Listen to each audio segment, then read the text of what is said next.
Elle risque de gagner votre homme définitivement. Elle risque de prendre votre mari définitivement. Essayez d'être plus calme et réfléchir d'une façon objective.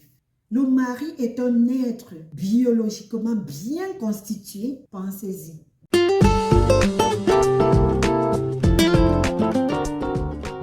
Salut les amours, j'espère que vous allez bien. Bienvenue dans cette autre vidéo. Je suis Marjoline pour ceux qui sont nouveaux sur la chaîne. Bienvenue. Aujourd'hui, j'ai une autre histoire à vous raconter.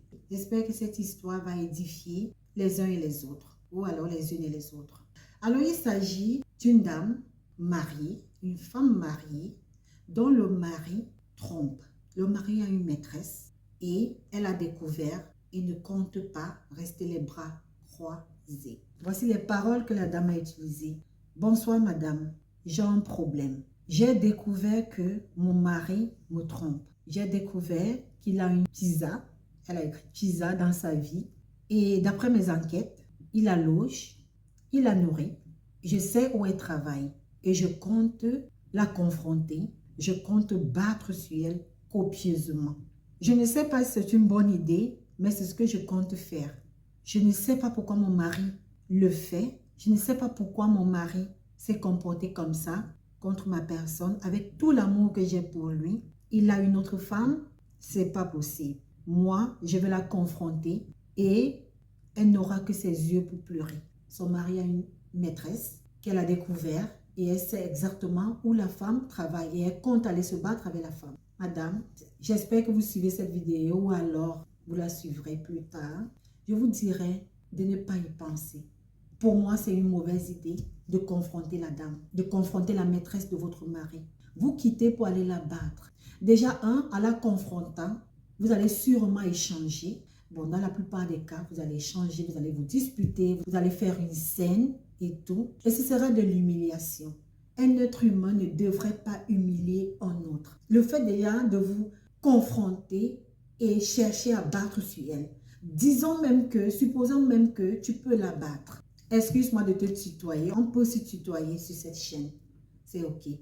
Vous quittez pour aller battre l'autre dans son territoire, à son travail. C'est déjà une humiliation, soit de votre part, soit de sa part. Quand tu vas dans son territoire, tu ne sais même pas qui tu vas trouver là-bas. Tu ne sais pas ce qui peut se passer. Tu ne sais pas si tu vas rentrer avec tes deux pieds. Vous partez chez quelqu'un, dans son territoire, pour vous confronter à elle et chercher à la battre. Quoi, c'est elle qui vous souille. Quoi, si c'est elle qui vous humilie en vous battant. Pensez un peu à cela.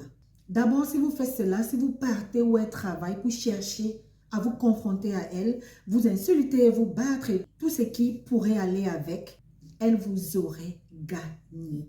Elle vous aurait gagné. Vous risquez de perdre votre homme définitivement. Elle risque de prendre votre mari définitivement. Et par la suite, elle risque de prendre votre place. Le monde est vicieux. Le monde est vicieux. Sachez choisir vos luttes, vos batailles. Ça ne sert à rien de chercher à la confronter, à battre sur elle. Ne le faites pas, s'il vous plaît. Ne faites jamais cela. Vous en prendre au deuxième bureau de votre mari ou de votre homme. Parce que si votre homme n'entretenait pas cette relation, elle ne devait pas exister. Cette relation existe parce que votre homme l'entretient. Cette relation existe parce que cette femme a une place auprès de votre homme, malheureusement. S'il ne tenait pas à elle, elle ne devait pas être là. Vous dites qu'il la loge, vous dites qu'il la nourrit, vous dites qu'il prend soin d'elle, vous dites que, et peut-être même son business est lui. Alors s'il ne tenait pas à elle, il ne devait pas faire toutes ces choses-là pour elle. N'allez pas vous faire souiller, vous faire humilier à cause de la situation. Essayez de garder votre sang-froid, essayez d'être plus calme et réfléchir d'une façon objective. Parlez-en plutôt avec votre mari. S'il y a quelqu'un à qui on doit s'en prendre, il faut s'en prendre à votre mari. C'est à lui que vous allez parler. On est souvent voleuse de mari et tout, comme si le mari, là, c'est un objet. Ce n'est pas un objet dont quelqu'un vient s'en approprier comme ça, non. Le mari est un être biologiquement bien constitué qui réfléchit, qui a porté ses pieds pour aller vers la femme. Et il est parti vers la dame. Donc, il a fait un choix et il l'assume. Il cache, mais c'est quand même un choix qu'il a fait. Il réfléchit. Il s'est aventuré volontairement. Il a voulu le faire et il l'a fait. Aussi dur que cela puisse être, je ne conseillerais pas à quelqu'un, une femme comme moi, de confronter la maîtresse de son mari. Ça fait mal que tu saches qu'il y a une femme comme ça qui existe. Mais il faut s'en prendre autrement. C'est en allant s'en prendre à elle, en allant faire la bagarre avec elle, elle vous perce les yeux, elle vous fait mal, le pire se produit. Ça peut être vice-versa, hein? Ça peut être vice-versa. Pensez-y. Et si vous avez déjà des enfants, je ne pense pas que vous risqueriez peut-être la prison pour cela, pour votre acte. Vous risqueriez d'abandonner vos enfants maintenant à la merci de cette femme à cause de votre acte. Essayez de vous ressaisir. Je vous en prie. Comme je dis, ça peut faire mal et tout, mais essayez, madame, de réfléchir d'une façon objective à votre cas précis. Posez-vous de bonnes questions afin de ne pas commettre l'irréparable. Parce que n'importe quoi peut arriver dans une bagarre. N'importe quoi peut arriver à tout moment. Le pire peut se produire. Que feriez-vous dans cette situation? Bonjour les regrets, n'est-ce pas? Je ne vous conseillerais pas d'aller vous battre.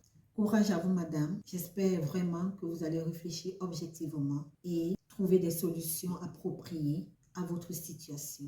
J'espère que cette vidéo vous a apporté un élément de réponse. La famille, donnez vos avis en commentaire. Entre-temps, portez-vous bien. Et on se dit à bientôt dans une autre vidéo. Bye.